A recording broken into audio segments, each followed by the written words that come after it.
Hello दोस्तों।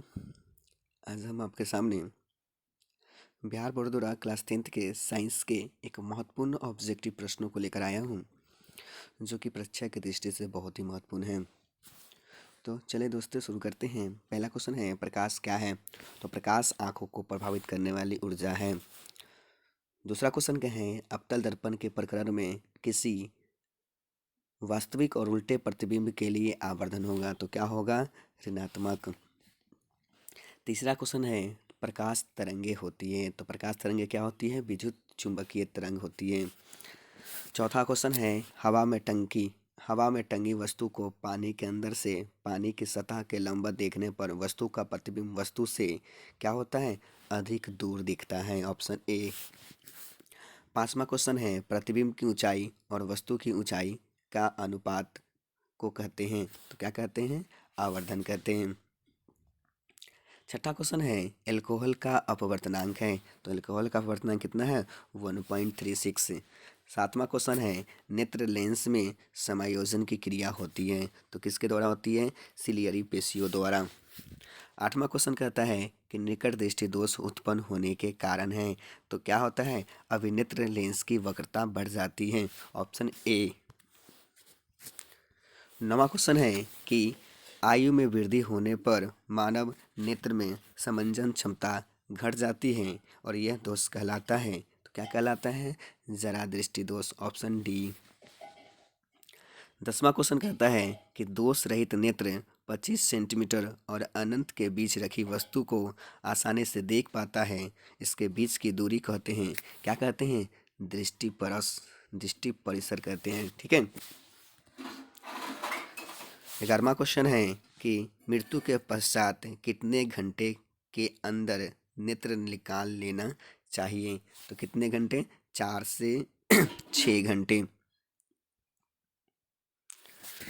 12वां question है कि प्रिज्म से होकर गुजरने वाले श्वेत प्रकाश को एक पर्दे पर लिया जाए तो रंगों के बैंड को क्या कहते हैं, तो क्या कहते हैं? स्पेक्ट्रम।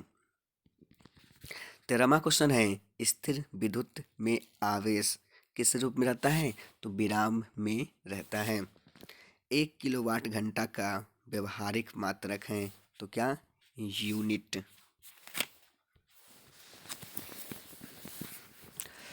15वां क्वेश्चन है कि बिजली का फ्यूज का तार बना होता है, तो किसका बना होता है?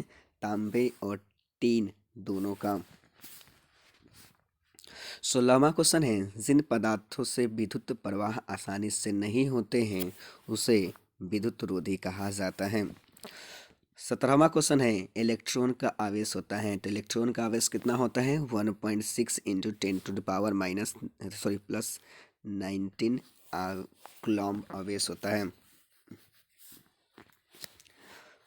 18वां क्वेश्चन है कि क्या प्रोटॉन आवेशन प्रक्रम में भाग लेता है, तो प्रोटॉन आवेशन प्रक्रम में भाग नहीं लेता है, तो ऑप्शन ए इसका राइट आंसर होता है।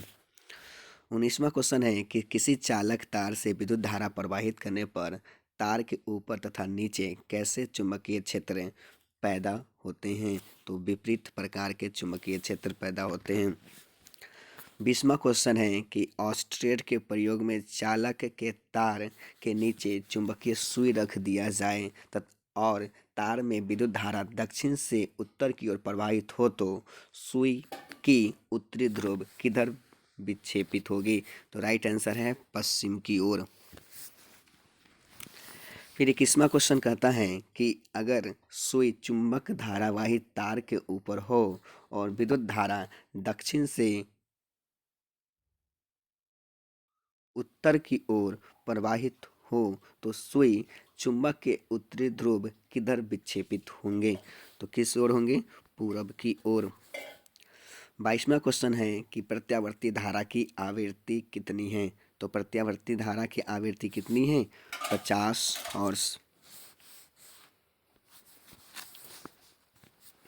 23वां क्वेश्चन कहता है कि फैराडे ने बहुत से क्रांतिकारी खोज किए, जिसमें ऑप्शन इसका ले लेते हैं, विद्युत चुम्बकीय प्रेरण है, विद्युत अपघटन के नियम हैं। तो दोस्तों दोनों ने उन्होंने देने का काम किया, दोनों खोज उन्हीं की देन रही। तो ऑप्शन सी, ए और बी दोनों। 24वां क्वेश्चन है कि किसी धारावाही परिनालिका के भीतर सभी बिंदुओं पर चुंबकीय क्षेत्र क्या होते हैं? समान होते हैं।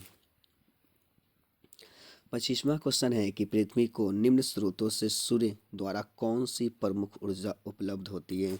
तो सूर्य से प्रकाश ऊर्जा और ऊष्मा ऊर्जा दोनों प्राप्त होती हैं। तो राइट आंसर क्या होगा? Option C.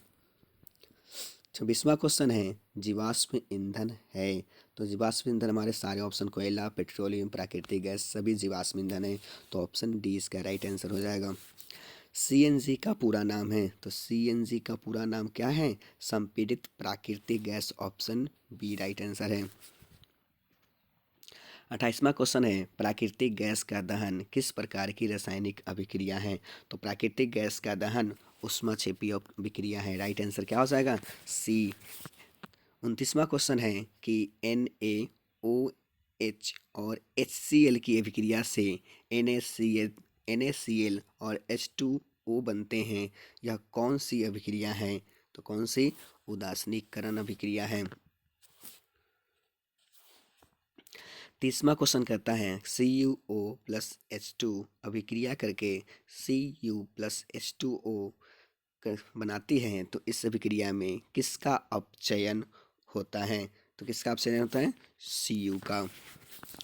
31वां क्वेश्चन है रासायनिक अभिक्रिया CuO+H2O अभिक्रिया करके Cu+H2O में H2 क्या होता है? तो क्या होता है? ऑक्सीकरण होता है H2 का। 32वां क्वेश्चन है कि निम्न में से कौन रेडॉक्स अभिक्रिया है? निम्न में से कौन रेडॉक्स अभिक्रिया है? तो ऑप्शन हमारा ए राइट आंसर है। 33वां क्वेश्चन है कि अम्ल और भस्म आपस में अभिक्रिया कर बनाते हैं। तो क्या बनाते हैं? लवण बनाते हैं। निम्नलिखित में से कौन अम्लीय लवण है? तो कौन अम्लीय लवण है? तो ऑप्शन हमारा सी राइट आंसर होगा। 35वां है कि जल में घुलनशील भस्म क्या कहलाते हैं? जल में घुलनशील भस्म क्या कहलाते हैं? तो क्या कहलाते हैं? क्षार कहलाते हैं। नेक्स्ट 36वां क्वेश्चन है कि कम संख्या में H+ आयन उत्पन्न करने वाले अम्ल को क्या कहा जाता है? तो कम संख्या में H+ आयन उत्पन्न करने वाले अम्ल को दुर्बल अम्ल कहा जाता है। 37वां क्वेश्चन है कि सिरका में कौन सा अम्ल पाया जाता है? तो सिरका में एसिटिक अम्ल पाया जाता है। 38वां है कि निम्न में से कौन दुर्बल अम्ल है? तो ऑप्शन डी इसका राइट आंसर होगा। 39 क्वेश्चन कहता है कि निम्न में से किस धातु को केरोसिन में डुबोकर रखते हैं? तो इसका राइट आंसर क्या होगा? Na। निम्न में से कौन अधातु पानी में डुबाकर रखी जाती है? तो किसे रखा जाता है? ऑप्शन ए श्वेत फास्फोरस को। 41वां क्वेश्चन है कि धातु द्वारा त्यागी गई इलेक्ट्रॉन की संख्या को उस धातु तत्व का क्या कहते हैं? क्या है क्वेश्चन? धातु द्वारा त्यागी गई इलेक्ट्रॉन की संख्या को उस धातु तत्व को क्या कहते हैं? तो क्या कहते हैं? संयोजकता। 42वां है कौन सा धातु है जिसका दहन चमत्कार श्वेत ज्वाला के साथ उत्पन्न होती है? तो कौन है? Mg। ऑप्शन इसका राइट सी आंसर है। 43वां क्वेश्चन है कि सल्फर के दहन से बने उत्पाद के विलयन की जांच लिटमस पेपर से करने पर पता चलता है कि यह अम्लीय है। ऑप्शन बी इसका राइट आंसर होगा।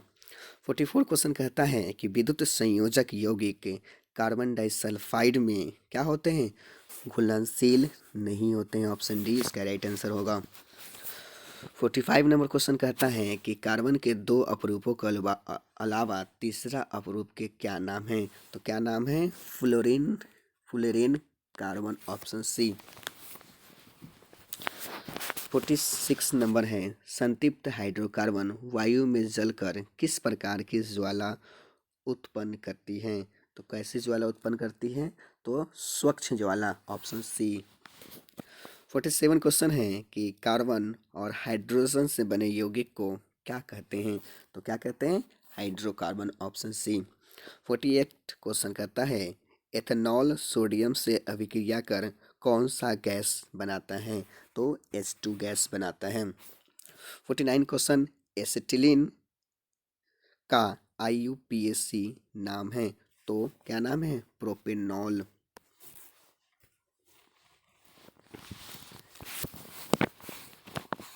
नेक्स्ट है डाईमिथाइल का IUPAC नाम क्या है? डाईमिथाइल ईथर का IUPAC नेम क्या है? तो क्या नाम है? Methoxy methane. मिथॉक्सी मीथेन इसका राइट आंसर क्या हो जाएगा? Option D. 51वां क्वेश्चन है कि मेंडलीफ ने अपनी आवर्त सारणी तैयार करने के लिए कौन सा मापदंड अपनाया?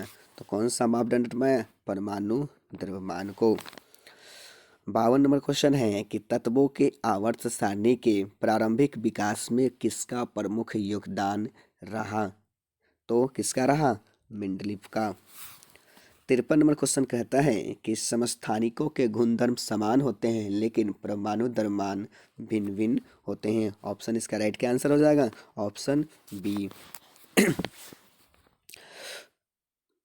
54 नंबर क्वेश्चन है कि वर्ग 18 के तत्वों की संयोजकता होती है, तो कितनी होती है?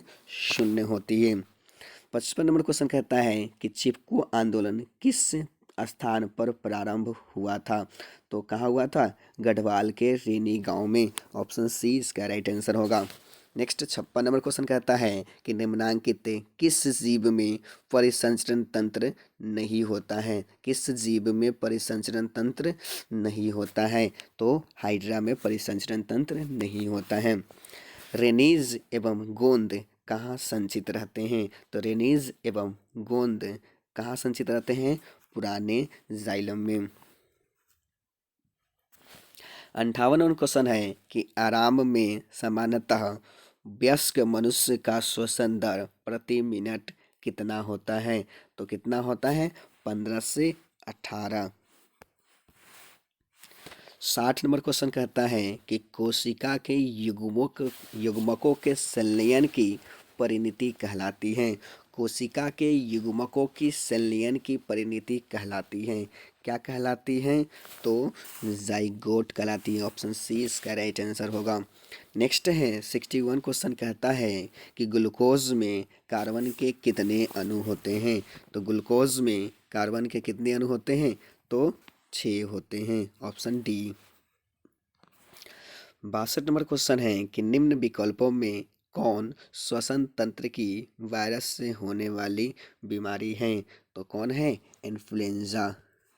Option A. श्वसन के अंतिम उत्पाद हैं, तो श्वसन के अंतिम उत्पाद क्या है? CO2, H2 और ऊर्जा। ऑप्शन डी इसका राइट आंसर। 64 नंबर क्वेश्चन है कि निम्नलिखित में पादप अपशिष्ट कहाँ संचित रहता है? निम्नलिखित में पादप अपशिष्ट कहाँ संचित रहता है? तो कहाँ रहता है? पत्तियों में, छालों में, कोशिका रिक्तिकाओं में। तो इसका राइट आंसर क्या हो जाएगा? इनमें से सभी। 65 क्वेश्चन है कि निम्न विकल्पों में कौन यूरिक्लोटिक नहीं है? निम्न विकल्पों में कौन यूरोकोलेटिक नहीं है? तो कौन नहीं है? अमीबा। नेक्स्ट 66 क्वेश्चन है कि डेंगू उत्पन्न करने वाला मच्छर किस तरह के जल में रहता है? तो डेंगू उत्पन्न करने वाले मच्छर साफ जल में होते हैं। Option A. 67 क्वेश्चन है कि पौधे में श्वसन क्रिया के अंतर्गत ADP के टूटने से कितनी ऊर्जा मुक्त होती है? तो पौधे में श्वसन क्रिया के अंतर्गत ADP के टूटने से निम्नलिखित कितनी ऊर्जा मुक्त होती है? तो 30 पॉइंट। तो इसका राइट आंसर क्या होगा? 30.5। तो राइट आंसर ऑप्शन ए। प्राकृतिक में ऑक्सीजन का संतुलन कैसे बनता है? तो प्राकृतिक में संतुलन कैसे बनता है ऑक्सीजन का? तो प्रकाश संश्लेषण की क्रिया के द्वारा। अगला क्वेश्चन है कि 69 क्वेश्चन है, मानव हृदय का औसत प्रसंकुचन दाब लगभग कितना होता है? तो ऑप्शन इसका राइट सी आंसर होगा 90 mmHg। तो ऑप्शन सी। 70 नंबर क्वेश्चन कहता है कि मनुष्य में श्वेत रक्त कोशिकाओं की जीवन अवधि कितनी होती है? तो कितनी होती है श्वेत रक्त कोशिकाओं की जीवन अवधि? तो 12 से 20 दिनों की। Option A. 71 क्वेश्चन कहता है कि ईस्ट में ऑक्सीजन की उपस्थिति में पायरुवेट से क्या बनता है? तो ऑप्शन इसका सी राइट आंसर होगा, इथेनॉल प्लस CO2। 73 क्वेश्चन है कि 72 क्वेश्चन है, 72 क्वेश्चन है कि प्रकाश संश्लेषण में प्रकाश ऊर्जा रूपांतरित होती है। तो प्रकाश संश्लेषण में प्रकाश ऊर्जा रूपांतरित होती है रासायनिक ऊर्जा में। 73वां क्वेश्चन है, क्रमाकुंचन गति कहाँ पाई जाती है? तो क्रमाकुंचन गति आहार नली में पाई जाती है। Option B. 74वां क्वेश्चन है, टैनिन मुख्यतः कहाँ जमा होता है? तो टैनिन मुख्यतः वृक्ष के छाल में जमा होता है। Option A. हृदय का पेस मेकर कहते हैं। तो हृदय का पेस मेकर किसे कहते हैं? हिंस का बंडल। Option C. 76वां क्वेश्चन है कि एक सामान्य मनुष्य में हृदय धड़कन की गति होती है, कितनी होती है? 70 से 80 बार प्रति मिनट। ऑप्शन इसका क्या है? Option C.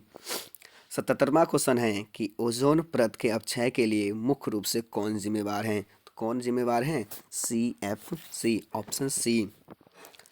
78वां क्वेश्चन है कि ऐसे अवांछित पदार्थ जिनका जैविक अपघटन किया जा सकता है उन्हें कहा जाता है? क्या कहा जाता है? जैव निम्नकरणीय पदार्थ। 79 नंबर क्वेश्चन है कि प्रतिवर्ती चाप कहाँ बनते हैं? तो कहाँ बनते हैं? मेरुरज्जु में। Option C. 80 क्वेश्चन है, यदि हमारे आहार में आयोडीन की कमी है तो निम्नलिखित में से किस रोग से ग्रसित होने की संभावना होती है? तो किस रोग से? ग्लाइटर रोग से।